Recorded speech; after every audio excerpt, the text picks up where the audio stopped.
3 years have passed since everything changed. The divorce left me shattered, vulnerable, but that's when he became my safe harbor. My son Jake, now my protector, my confidant. But is that still all he is?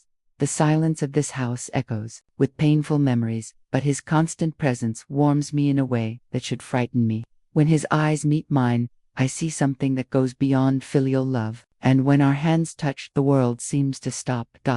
How far can we pretend we're just mother and son when every glance carries unspoken promises? 3 years ago, my world crumbled. It wasn't an accident that changed everything, but the brutal discovery that my husband had another family. 20 years of marriage dissolved in one afternoon, leaving me emotionally destroyed and financially ruined. First, I must thank my incredible subscribers. Your support allows me to create narratives that explore the most complex and shadowy aspects of human existence. This story is particularly intricate. Stay with me.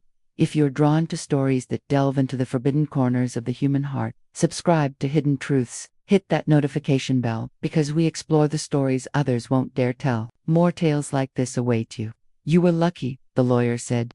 At least you got to keep the house. Lucky, a curious word to describe a 42-year-old woman who lost everything she believed in, except for a suffocating mortgage and a broken heart. On days when Jake was at college, our modest house in suburban Denver felt like a mausoleum of lost dreams. Now, with him here constantly, the space seems too small to contain everything we can't say. He's always present, brewing coffee in the morning, massaging my tense shoulders after long sleepless nights, holding me when tears come without warning. My son, my savior. But here's the truth we rarely admit. When you have a child at 18, eventually he becomes a man. And Jake, at 24, is definitely a man. Tall, with broad shoulders shaped by years of competitive swimming. His hands are firm and warm. His voice carries a depth that reminds me of his father, not the man who betrayed me, but the young man I fell in love with in college. His eyes, however, are unique, blue-gray, intense, with a maturity that transcends his age. Mom, his voice pulls me from my thoughts. Jake stands in my bedroom doorway, holding a cup of tea. You didn't touch dinner. My appetite had vanished weeks ago. He frowns, placing the cup on my nightstand. You're getting lost again. He knows my signs. He possesses an almost supernatural perception of my emotional state. Without asking permission, he sits on the edge of my bed and places his hands on my shoulders. My breath catches his hands work the knots of tension with surgical precision. You carry the weight of the world here, he whispers, his thumbs finding a particularly tense spot at the base of my neck. I bite my lip to contain a moan. If you only knew how much, I think, but don't finish the sentence. His hands move with a familiarity that should be comforting, but awakens something deeper. When his fingers brush the exposed skin of my neck, I feel a shiver that has nothing to do with cold.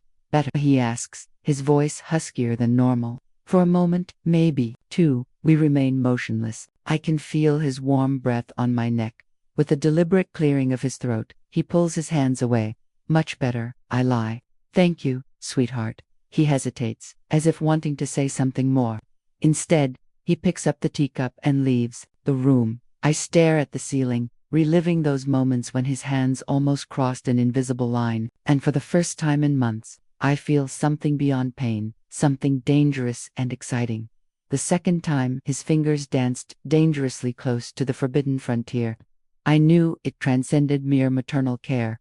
Morning arrived with golden light that contrasted with the storm in my mind. Sleep had evaded me. Every time I closed my eyes, I felt the ghost of Jake's touch on my skin. It was just care, I told myself. A young man helping his wounded mother.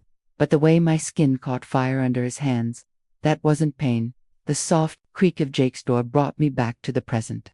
I quickly pulled the blanket up, as if he could see the whirlwind of thoughts in my mind. You're up early, he observed, his voice still thick with sleep. He was shirtless, wearing only sweatpants that hung low on his hips. A tattoo snaked across his ribs, an impulsive decision from last year. I averted my gaze, couldn't sleep again. Jake sighed and entered the room, sitting beside me as he had the night before. Silently, he pulled back the blanket and placed his hands on my bare calf. I shivered. Sorry, he murmured, cold hands. But it wasn't the cold that made me tremble. His fingers pressed into my skin, slow and deliberate, as if memorizing every curve. "You're tense everywhere," he whispered. I took a deep breath. Last night I could pretend it was an accident, but now, in daylight, it was undeniable how he worked to relieve more than just muscle tension.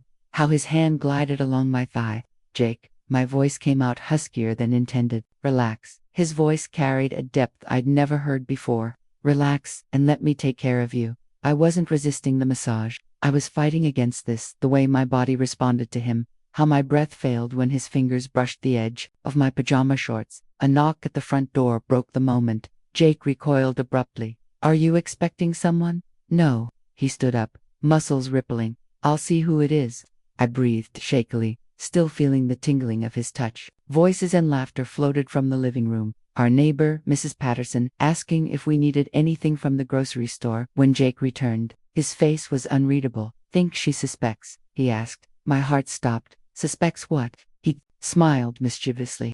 "That we still haven't returned the casserole dish she lent us last month." I laughed nervously, but part of me wondered if he meant something else. That night, rain hammered the windows as the storm raged outside. The power flickered and died, leaving the house in total darkness. Jake lit candles, their dancing light playing across his features. He sat beside me on the couch, very close, and I could feel the heat emanating from him. "Are you cold?" he asked. I wasn't lying. He spread a blanket over us, and our legs touched underneath. Neither of us pulled away. The wind howled outside. A branch scratched the roof like nails on a chalkboard. That's when his hand found mine. It wasn't accidental or casual. His fingers intertwined with mine, firm and intentional. In retrospect, I know I should have pulled away. I didn't. In the flickering candlelight, his eyes seemed almost black. A question, a silent request. With a sudden hum, the electricity returned. We pulled apart as if we'd been burned, but the current between us remained. Just one kiss. And in that moment, we were broken and remade into something completely new. For 3 days after that night on the couch, Jake and I navigated the house like polite strangers, respectful, cautious, hungry. His eyes lingered on my lips when I spoke. His hands hesitated when helping me stand. Once, I caught him inhaling the scent of my hair where it had brushed his shoulder. We were a spark waiting to ignite, and then came the explosion. On a Thursday, everything changed. Jake came home from work, the smell of paint and sweat clinging to him like a second skin. He kicked off his boots, his t-shirt stuck to his chest with sweat. "Are you okay?" he asked, noticing my rigid posture on the couch. "Just a little sore." I forced a smile. "It's been a long day." Silently, he approached, lifting my legs and placing them on his lap. My breath caught when his fingers pressed into my calf. "You pushed yourself too hard," he murmured. "Says the guy who painted an entire house by himself today. Let me take care of you." His voice had a roughness that wasn't just fatigue. But this wasn't care. This was desire. I saw it in the way his jaw clenched when my skirt rode up, felt it in the tremor of his fingers as they traveled upward. When his hand ventured toward my thigh, I grabbed his wrist. We froze, his pulse throbbing under my fingers. "Stop." I should have said, "Please." I should have begged, but I couldn't. And then I released his wrist. His kiss wasn't gentle. It was a storm of fire and teeth. 24 years of emotions finally finding release. His hands tangled in my hair, pulling me closer. We kissed like it was our only way to breathe. It felt like the only rhythm we knew for existing. I gasped as my fingers dug into his shoulders. "We can't," I whispered against his lips. "We already are." He nibbled my lower lip, sending shock through me. "Do you feel this?" And God help me, I did. The firm pressure of him against me, how my body curved toward his like a flower seeking sun. This was wrong, so wrong. But when his tongue brushed mine, my thoughts dissolved into a singular desire for more. We never made it to the bedroom. Jake pressed me against the couch, his hips moving in a rhythm that made me clutch his shirt. The collar tore, but neither of us cared. "Look at me," he growled low. What I saw broke me completely. There was something deeper than desire in his eyes. It was love, the kind that breaks bones, the kind that marks forever. In the silence that followed, as we lay intertwined, reality began to seep in. Jake's fingers traced lazy circles on my bare shoulder. "Are you okay?" "Definitely not." He knew I was lying, just as I knew he didn't regret it. When he finally found his voice again, it was so soft I almost missed it. "Since I was 16, I've wanted you. A chill ran through me, because now it was clear this wasn't an accident. It was inevitable. Some silences speak louder than words.